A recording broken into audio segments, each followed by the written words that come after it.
박유천, 황하나 뭐 사실 거의 연예인급이 됐습니다. 그 마약 투약 혐의 때문에 지금 구속 송치된 남양유업 창업주 그 외손녀 얘기를 해볼 수밖에 없는데요. 두 사람이 지금 진실 공방에 휩싸였습니다. 한 명이 그 과거의 연인이기도 했었지만 마약 투약을 권유했었다 이런 그 정황 같은 것들이 언론을 통해서 드러나고 있는데요. 두 사람 상반된 얘기를 먼저 들어보겠습니다.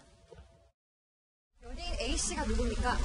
함께 투약한 연예인 등 공범도 있습니까? 사회적으로 무리를 일으켜서 정말 죄송합니다. 깊이 반성 중입니다.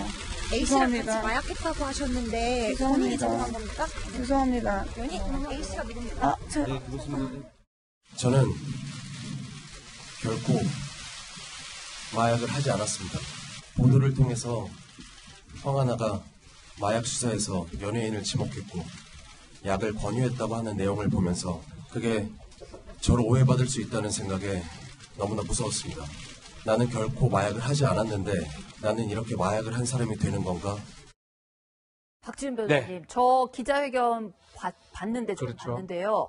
저는 결코 마약을 하지 않았습니다. 뭐 다른 얘기는 모르겠지만 그 얘기는 한 5번 정도 하는 것 같더라고요. 그렇죠. 그런 얘기하는 거 거죠. 보면은 뭐 결백하다는 얘기인 것 같은데 어떻게 보십니까? 아주 중요한 기자회견 중에 하나가 되는 것 같습니다. 네. 황하나 씨 지금 마약을 2015년도에 하다가 끊었다가 연예인 A씨가 권유해서 하게 됐다라고 밝혔죠. 네. A씨가 누구냐에 따라서 사실은 연예계 수사로 커질 수 있는 상황인데 그러니까요. 박유천 씨가 미리 그 지목된 사람이 나라고 얘기를 하면서 나는 마약을 한 적이 없다라고 얘기를 한 겁니다. 과거 연인 사이였기 그렇죠. 때문에 아마 그렇겠죠, 경찰에서 뭐. 통보를 했을 가능성이 커요. 아니면 딴 사람을 통해서 당신이 출석을 하거나 통보를 하니까 만약 이게 통보가 되는 상황이 또 포토라인 쓰게 되면 쓴다든지 알려지게 되면 이제 치명적으로 판단해서 네. 본인은 오히려 내가 마약을 한 사실이 없기 때문에 뭐 모르겠습니다. 그는 그렇기 때문에 먼저 기자회견을 자청한 것으로 봅니다. 그리고 그 기자회견의 주된 내용은 마약한 적이 없다라고 언급한 것입니다. 네.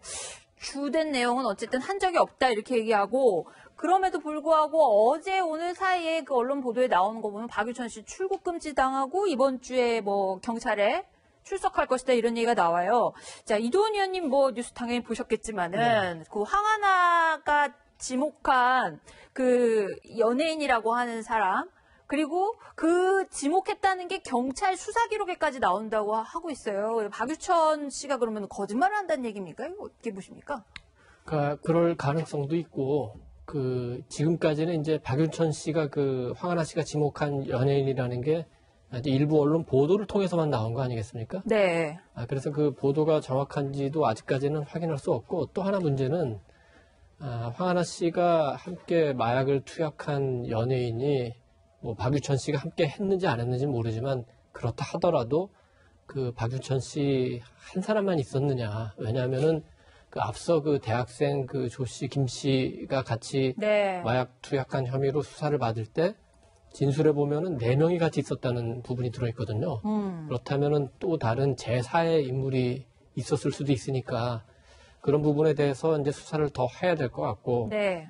한 가지 조금 짚고 넘어가면은 이 수사가 이제 시작을 버닝썬 승리 수사부터 시작을 해서 이제 여기까지 와 있는데. 네. 마약 수사가 굉장히 중요하다고 생각합니다. 지금 우리 연예인들, 그다음에 재벌 3세들 나타나지만 일반 국민들에게까지 너무 확산이 돼가지고. 너무 구하기 쉽다. 마약 뭐 이런 얘기가 나오더라고요. 총정국 지위는 네. 이미 상실한 지 오래되다고 네. 하니까 마약 수사 굉장히 중요한데 이 수사도 원래 본질은 버닝썬에 대한 권력 비호에 대한 수사가 본질 중에 하나인데 그건 네. 지금 어디로 갔는지 전혀 사라지고 찾을 수가 없거든요. 네. 그래서 이런 본질적인 부분을 절대 잊지 않으면서 마약 수사도 같이 해야 된다고 생각합니다. 네, 경찰 권력의 비호 의혹 수사도 계속돼야 된다.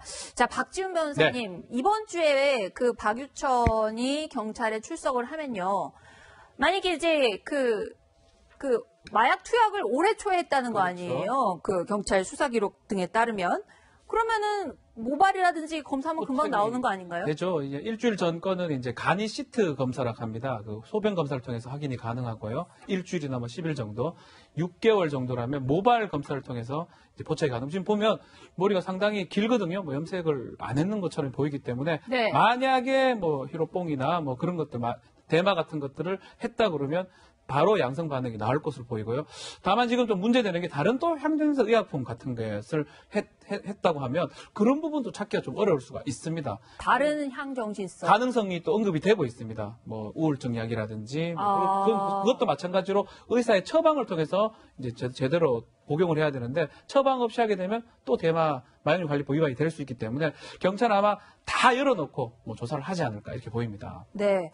자, 박유천 씨가 이번 주에 경찰 수사를 받게 되고, 그렇게 되고 나면, 어쨌든 누명을 벗는 계기가 될 수도 있지만, 정말 완전 극과 극으로. 그럴 수 있죠. 뭔가 거기서 뭔가 잘못, 쇠고랑을 아주 최악의 경우에 차게 되는 모습이 될 수도 있어요. 네. 어떻게 보십니까? 전망을 좀 해주시죠. 근데 이게 이런 생각을 해요. 진짜 아닌데 박유천 씨가 마약했는데 저렇게 기자회견 할까?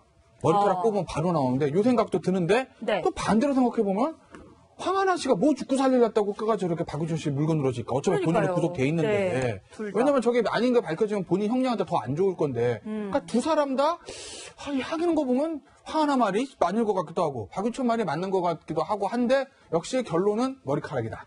머리카락 분석해서 나오면 박유천 씨는 뭐 그냥 같이 구속이고. 굉장히 네, 어려워지겠죠. 같이 구속이에요. 안 나오면 박유천 씨는 연애활동 하시고 황하나 씨는 형량이 좀 더 가중되겠죠. 머리카락이 핵심이다. 이 김태현 변호사님 말씀이었습니다.